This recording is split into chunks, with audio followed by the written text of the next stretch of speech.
Nagsimulang impyerno habang inatake ni Zelensky ang mismong Rusya at ang madaling araw na ito ay nagdulot ng takot sa buong Moscow. Amen?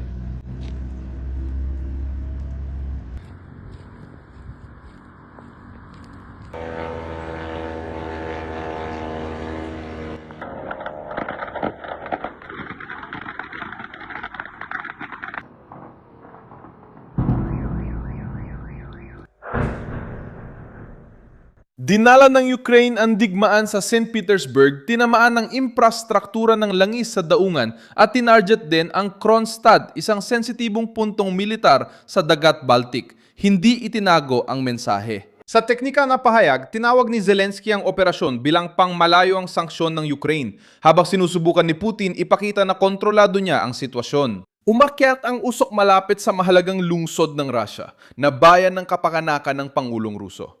Hindi lang nagdepensa ang Ukraine sa sarili nitong teritoryo, hinanap din ito ang ekonomikong ugat ng kalaban mismo sa loob ng Russia. Kasabay nito, lumitaw ang mga ulat ng pagkawala ng kuryente sa Belgorod. Babala sa posibleng provokasyon ng Rusya laban sa Poland at paglilipat ng yate ni Putin sa ilalim ng eskortang pandagat. Nakipag-usap si Trump kina Putin at Zelensky sa parehong araw. Pero ano ba talaga ang tinamaan ni Zelensky? Bakit mas napipressure si Putin sa loob ng Russia? Paano pumapasok si Trump sa larong ito sa gitna ng putukan? Ikukwento ko na sa'yo lahat. Kung gusto mo ng diretsong content, mag-subscribe ka na dahil araw-araw may ganitong video dito. Umatake ang mga puwersang Ukranyano noong madaling araw na ika-4 ng Hulyo, 2026 na tinarget ang reyon ng St. Petersburg at mga lugar malapit sa Dagat Baltic. Ang pangunahing pokus ay ang infrastruktura ng langis sa pantalan na itinuturing ng Kiev bilang bahagi ng makina na nagpapundo sa digmaang Ruso. May pag-atake rin laban sa Kronstadt na tinawag ni Zelensky na mahalagang target militar.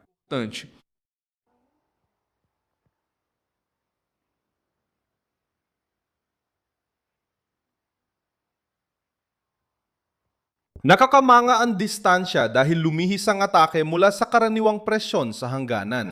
Ipinapakita nitong pinalalawak ng Ukraine ang abot nila laban sa mga dating mas protektadong lugar ng Russia. May estratehikong halaga ang terminal ng St. Petersburg dahil nagsisilbi itong malaking sentro ng imbakan, transbordo at eksportasyon ng mga produktong petrolyo. Konektado ito sa daungan ng St. Petersburg sa Golpo ng Finlandia at tinutukoy ng medyang Ukrainian bilang isang estruktura. May taong ng kapasidad na umigit kumulang 12 tudok 5 milyong tonelada. Sinubukan ng mga otoridad ng Russia na kontrolin ang laki ng pinsala. Sinabing gobernador na si Alexander Beglov na tinamaan ng distrito ng Kirovsky at na pinabagsak ng mga depensa ng Russia ang 72 drone sa ibabaw ng St. Petersburg at sa mga kalapit na lugar. Ang mga drone ng Ukraine ay nakalapit sa isa sa mga pinakaprotektadong lungsod ng Russia at ang usok sa daungan ay naging eksenang hindi kayan ipaliwanag ng Kremlin. Hindi umamin ng kahinaan, inako ni Zelensky ang politikal na linya ng pag-atake sa pamamagitan ng kalkuladong pahayag habang tinatalakay ang mga parusang may malayong abot. Inalis niya ang usapan mula sa larangang militar lamang at inilagay ito sa larangang pang-ekonomiya. Kung ginagamit ng Rusya ang langis para pundohan ng digmaan, tututok naman ng Ukraine sa estrukturang tumutulong para umikot ang perang yon. Kaugnay din ito sa hiling ni Zelensky sa mga internasyonal na lider na panatilihin ang presyon sa sektor ng langis ng Rusya. Ang Shadow Fleet ay ginagamit para umiwas sa restriksyon at mapanatili ang eksportasyon. Mas nagpabigat sa operasyon ng pag-atake sa Kronstadt. Ang isla ay kinaroroonan ng isang estrukturang militar na konektado sa depensa ng Rusya sa Baltic at may simbolikong halaga sa Moscow.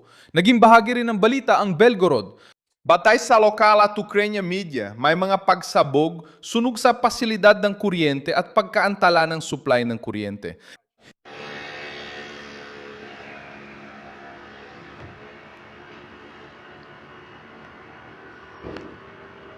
Kumalat ang impormasyon bilang isa pang palatandaan na bumalik na ang digmaan sa loob ng Rusya sa mga sensitibong lugar, lalo na sa enerhiya, komunikasyon at supply.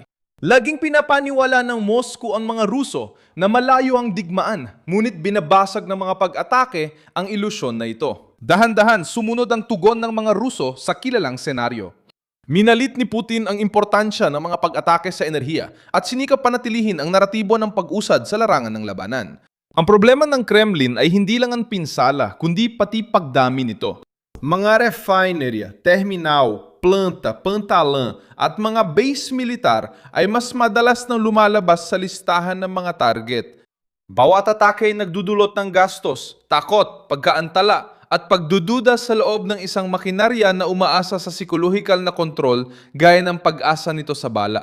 Pinalakas ng insidente ng yate na konektado kay Putin ang pakiramdam ng presyon. Batay sa ulat ng Telegraph, umalis ang superyate na Graceful o Kosatka mula Europa patungong Murmansk na may eskorta ng mga barkong Ruso.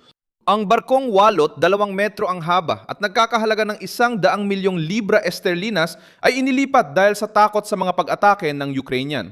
Habang nagpapakita ng lakas ang Russia, pinoprotektahan at iniiwas sa panganib ang mga ari-ariang konektado sa matataas na opisyal.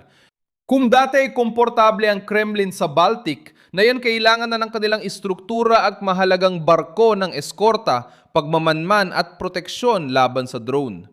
Hindi nito kayang pabagsakin si Putin ng mag-isa, pero unti-unti nitong sinisira ang matagal na niyang imahe ng hindi matinag at sa isang digmaan ng pagkapagod, nagsisilbi ring gasolina ang imahe. Naging sentro ng atensyon ng Poland dahil sa ibang dahilan.